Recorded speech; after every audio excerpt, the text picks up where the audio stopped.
શું તમને ખબર છે કે સ્માર્ટ મીટરમાં હવે બપોરે 11 થી સાંજના 5 વાગ્યા સુધીમાં જે પણ યુનિટનો વપરાશ કરશો તેના પર રિબેટ મળશે અને જો મીટરમાં પ્રીપેડ મોડ હશે તો એનર્જી ચાર્જમાં 3% સુધીની રાહત મળશે। તો ચાલો જાણી લઈએ।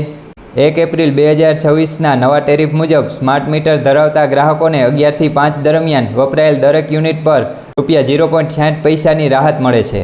એટલે કે જો તમે washing machine, water pump, geyser, iron, AC અથવા અન્ય ભારે લોડના ઉપકરણો બપોરના સમયમાં ચલાવશો તો તમારે લાઇટ બિલમાં બચત થશે।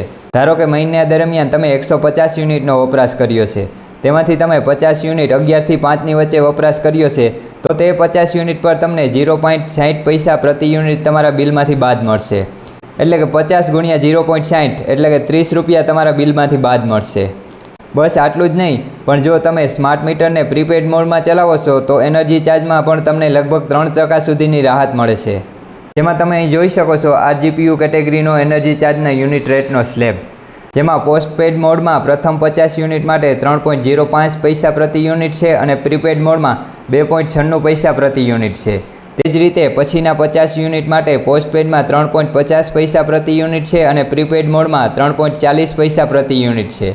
પછીના 150 યુનિટ માટે પોસ્ટપેડમાં 4.15 પ્રતિ યુનિટ છે અને પ્રીપેડ મોડમાં 4.03 પ્રતિ યુનિટ છે। 250 યુનિટથી વધુ હોય તો પોસ્ટપેડમાં 5.20 પ્રતિ યુનિટ છે અને પ્રીપેડ મોડમાં 5.04 પ્રતિ યુનિટ છે। તો આ રીતે અહીં તમને પ્રીપેડ મોડમાં 3% ઓછો એનર્જી ચાર્જ લાગશે। આ રીતે તમે RGPU કેટેગરીનો એનર્જી ચાર્જનો સ્લેબ તમે અહીં જોઈ શકો છો તમારી સ્ક્રીન ઉપર। આ જ રીતે તમે કોઈ પણ કેટેગરીનું મીટર પ્રીપેડ મોડમાં ચલાવશો તો તમને 3% ઓછો એનર્જી ચાર્જ લાગશે અને બિલમાં કેટલો તફાવત આવે છે તે આપણે આવતા વિડીયોમાં જોઈશું। એટલે સ્માર્ટ મીટરમાં ગ્રાહકને બેવડો ફાયદો થશે।